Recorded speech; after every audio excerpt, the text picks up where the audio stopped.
You're watching First Alert 7 News at 9 on the CW and live on YouTube with Lauren Munt and weather with Tom Tiefertiller. Truly tremendous to see West Texas Food Bank step up in this moment of crisis and direct really vitally needed resources to people in need all the way in North Carolina. As many of you know, First Alert 7, the West Texas Food Bank, and multiple community organizations have been collecting supply donations for a food bank in Asheville, North Carolina that was completely destroyed. We have a progress report coming up in just a few minutes.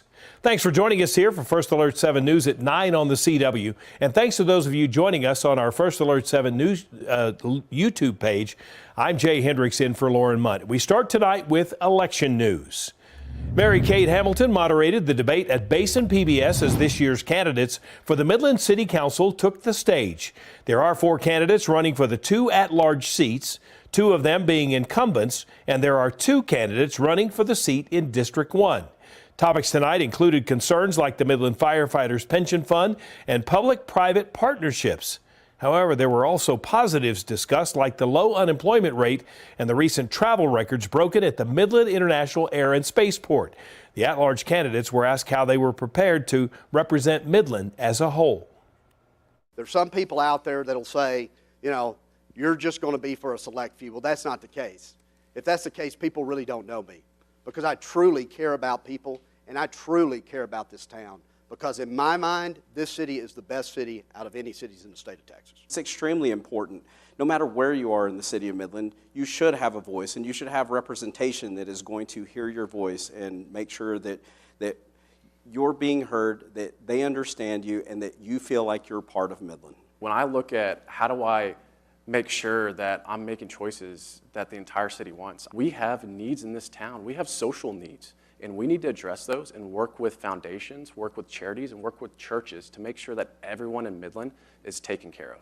Whether it's door knocking with my husband, going from house to house and talking to residents, or whether it's coming to forums to reach out to the community in a larger way, I think it's of utmost importance to make ourselves available to the community, to make sure that we are always transparent with all of the decisions that we make and our ideas for the future, and that we stand by those. During the debate for the District 1 seat, candidates were asked how they can ensure that the voice they would represent for their district is heard on a larger council. Well, I was born and raised here in Midland. I know the city like the back of my hand, and I know my district very well. But more importantly, ever since I filed, I've been knocking on doors and talking to residents in my district every single day. I know what their needs are. They've told me, and I listen to them. I want to be an advocate for what their needs are. The voice of District 1 is really something that needs to be heard more from the city. Actually, in the strategic plan that Midland put together, District 1 is really not mentioned very often. We need fire stations that are closer. We need not just grocery stores, but commercial. We need restaurants. We need things like that people want to go to and don't have to get on the loop and cause more traffic. We have to have that voice in District 1, and I'm willing to do that. If you missed watching the debate tonight, you can find it in full on the Basin PBS Facebook page.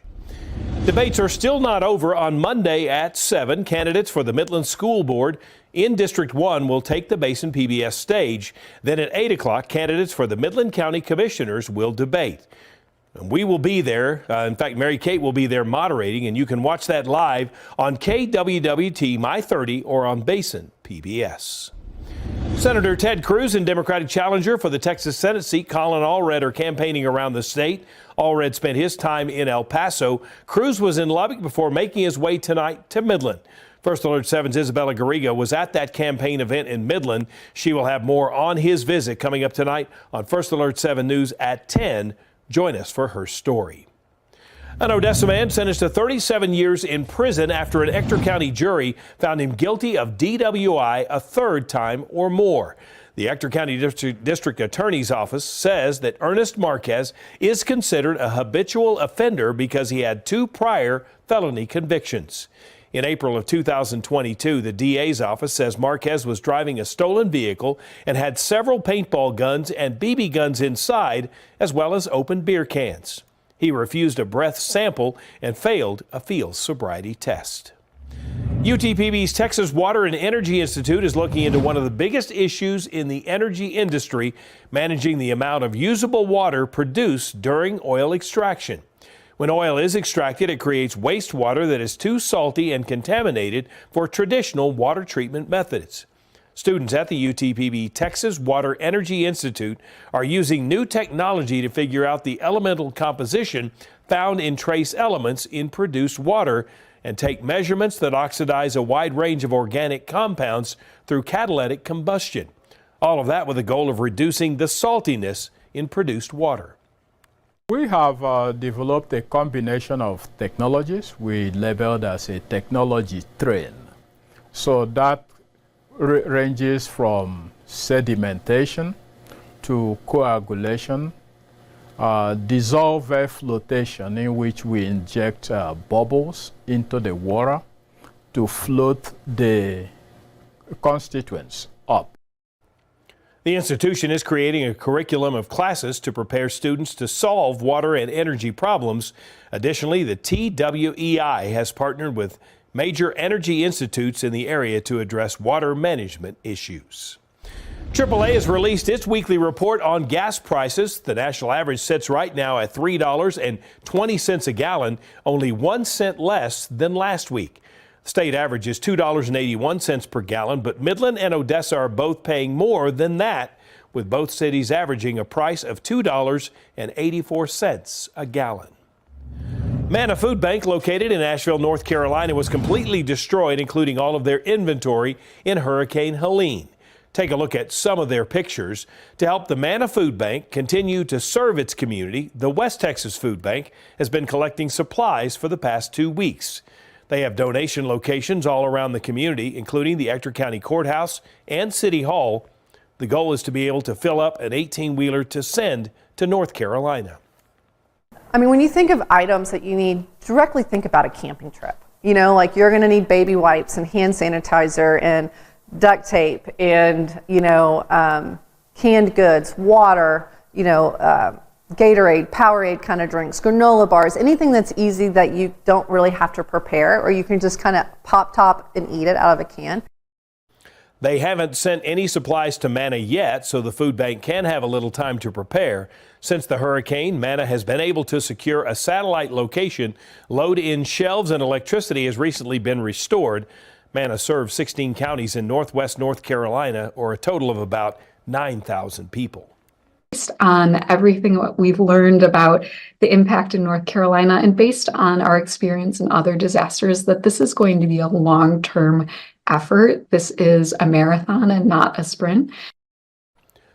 Drop-off locations around the community will be accepting goods through Friday, but you can still continue to drop off donations at both the Midland and Odessa West Texas Food Bank locations.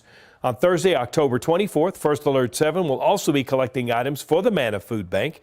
You can stop by the Music City Mall parking lot to drop off any donations. Time now to talk your weather forecast. The winds have picked up a bit tonight. What does that mean for us? Does that mean cooler weather?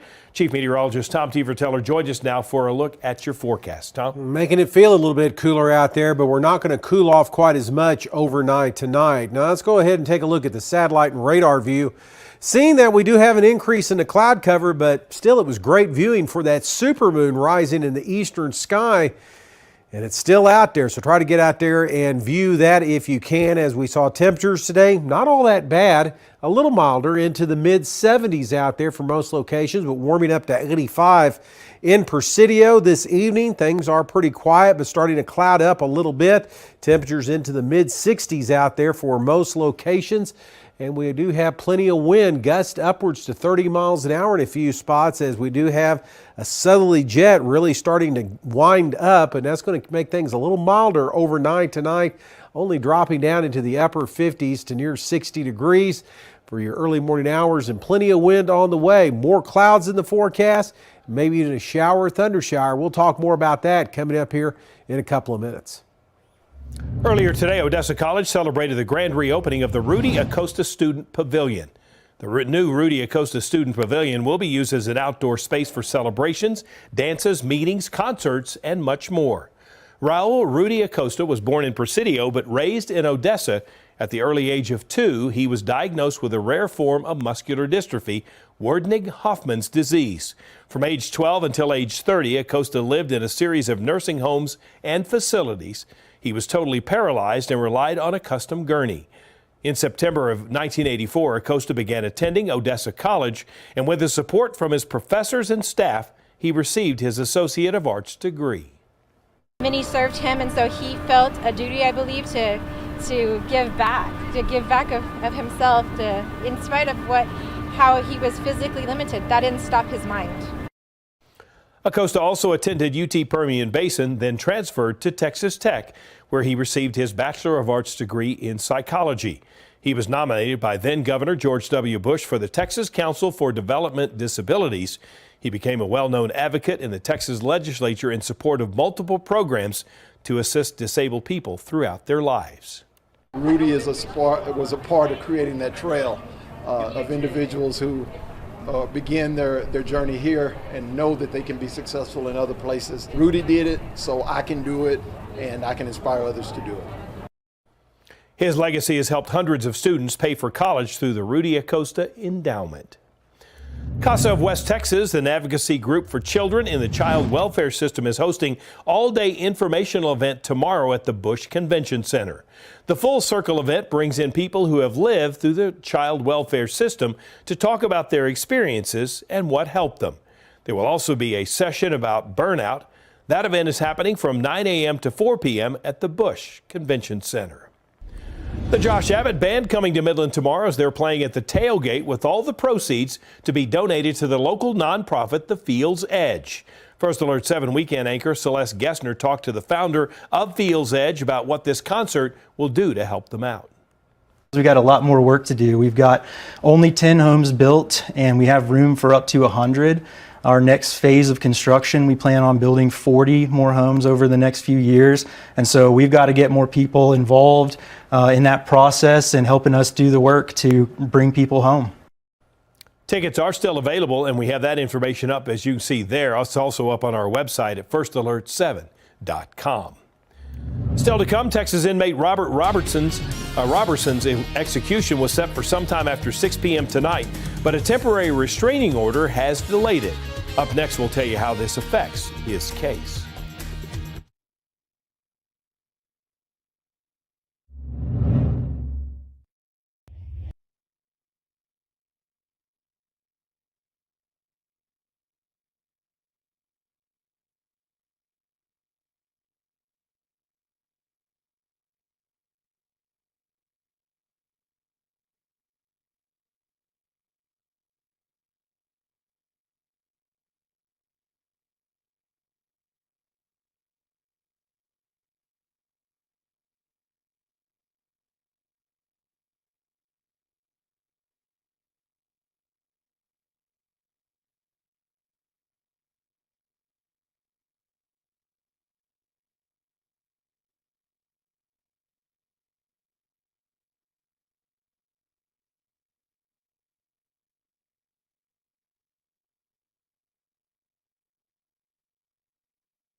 Texas inmate Robert Robertson's execution was set for sometime after 6 p.m. Central Time in Huntsville today, but a last-ditch effort to spare his life has delayed it.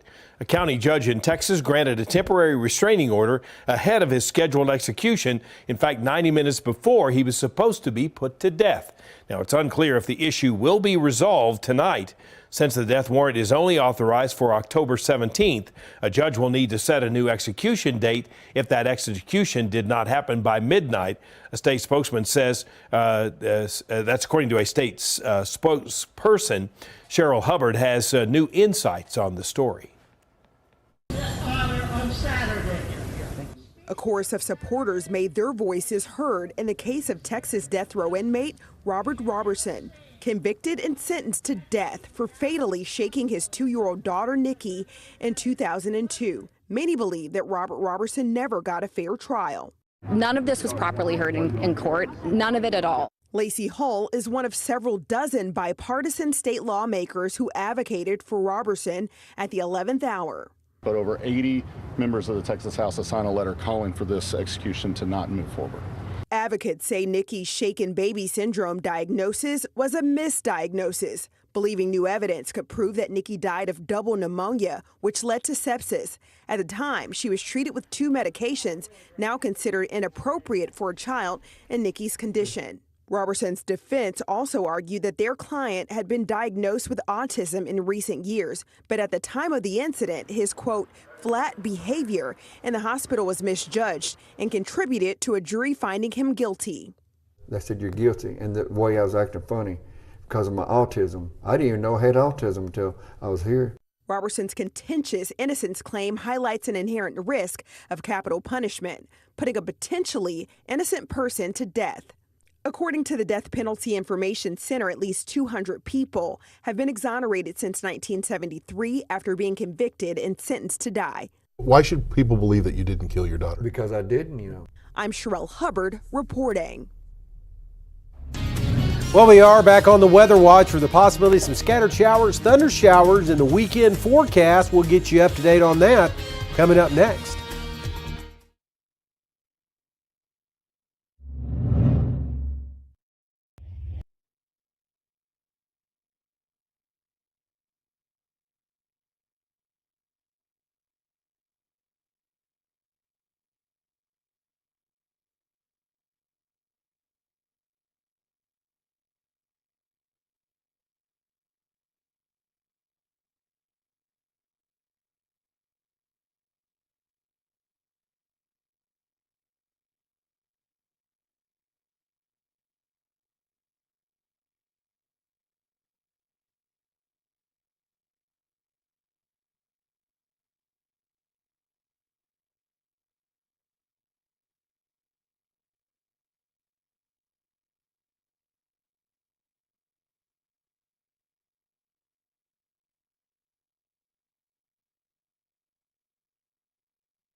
Now, from the First Alert 7 Weather Center, here's Chief Meteorologist Tom Tiefertiller. Well, again, this big trough of low pressure and storm system across the western U.S. is going to bring us some changes. You can see it churning back here across portions of the Intermountain West, the Pacific Northwest. Here's that whole trough, and already seen one spoke of energy come across here across far west Texas. We're seeing that bring a few showers. There's been some light rain in and around the El Paso area, extending back into New Mexico. We're just seeing some clouds out of this move across, and the clouds will be on the increase overnight tonight. Now, temperatures for today have been pretty nice across the state of Texas. Some 80s along the Rio Grande into deep South Texas, but overall, though, most areas a little bit below where they should be this time of the year, into the lower 70s out there. Now, the futurecast shows the clouds are on the increase. We'll see mid to high level clouds roll across, low cloudiness being brought in here at ground level on the southeast winds that will remain gusty tonight. We could see the gust upwards to 35 miles an hour, and that will continue to be the case for tomorrow. So that's going to keep temperatures down a little bit for the early part of your Friday. Seeing some isolated showers, thunder showers develop western northwest Permian Basin into portions of the southeast New Mexico area, whipping across in the late afternoon into the evening hours, and then things clear out a little bit. But moving the clock ahead towards Saturday, same type of setup in the forecast, as we'll be looking at plenty of low-level moisture moving in. Mid to high level cloudiness and another upper level disturbance rolling across. So late in the afternoon, where we get a little daytime heating, kicking off the showers and thunderstorms lined up southeast of Mexico across the Trans-Pecos down towards the Big Bend area. Some of it may brush the Permian Basin early in the evening hours into early Sunday, and then we'll see more clouds on the way. It's going to keep temperatures down a little bit. Tonight, not as cold as it has been, but we'll be into the upper 50s. You add in that wind, just a touch chilly out there. And then tomorrow, plenty of clouds, gusty winds out of the south, upwards to 40 miles an hour, and then isolated thunderstorm chances. Upper Trans-Pecos, western northwest Permian Basin, southeast of Mexico late in the afternoon and into the evening hours. In your First Alert 7 10-day forecast, it does show that we will see rain chances slightly increasing by 20% chance coming up on Saturday, continuing into Sunday. But overall, though, things start to clear out next week and really start to warm back up.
An independent panel investigating the attempted assassination of former President Donald Trump is calling the calling for the fundamental reform of the Secret Service in a new report issued Thursday. Our Washington correspondent Stetson Miller explains. A scathing report of the Secret Service released Thursday is calling for a complete overhaul of the agency's leadership after a panel found numerous failures on the day of the Butler, Pennsylvania attempted assassination. An independent panel of former law enforcement officials said in this report that the U.S. Secret Service is suffering from deep flaws and needs fundamental reform after investigating the near assassination of former President Trump at a rally this summer.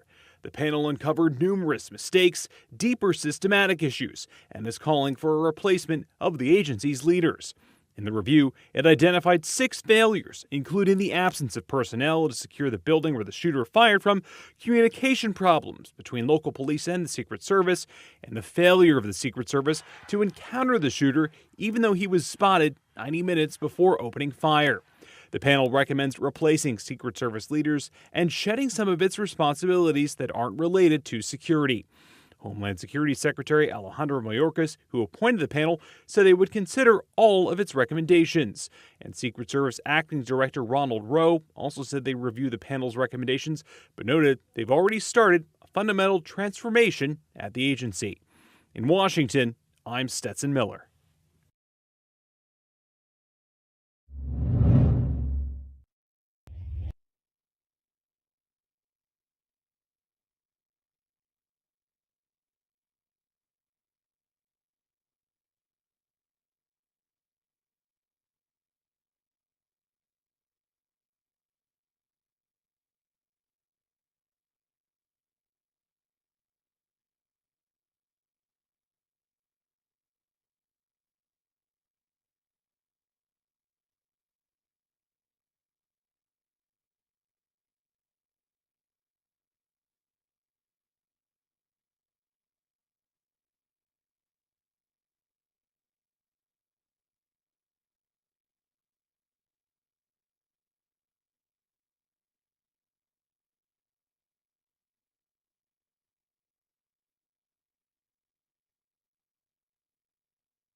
All right, before we go, Complex Community Federal Credit Union celebrated International Credit Union Day with acts of kindness across the Permian Basin. Tom, I think they do this every year, but goodies and supplies were delivered to hospitals, fire stations, police departments, senior centers, and schools in Midland, Odessa, Big Spring, Monahans, and more. And there you see some of the images. They've been out and about. I know they do this, like I said, I think every year. So good to see they continue this tradition. And boy, what a big help that is for those organizations, fire department included, all of them. Yes, good stuff there. Well, we've had some good stuff in the weather here over the past few days. Temperatures will be a little milder overnight. Tonight will drop down into the upper 50s because these south winds going to bring in a little more moisture. So it's going to be rather gusty tonight. And then tomorrow, 10% chance of an isolated shower, thunder shower for parts of West Texas later on in the day. Keeping an eye out for area football games. All right, Tom, thanks. We'll see you back here again tonight at 10.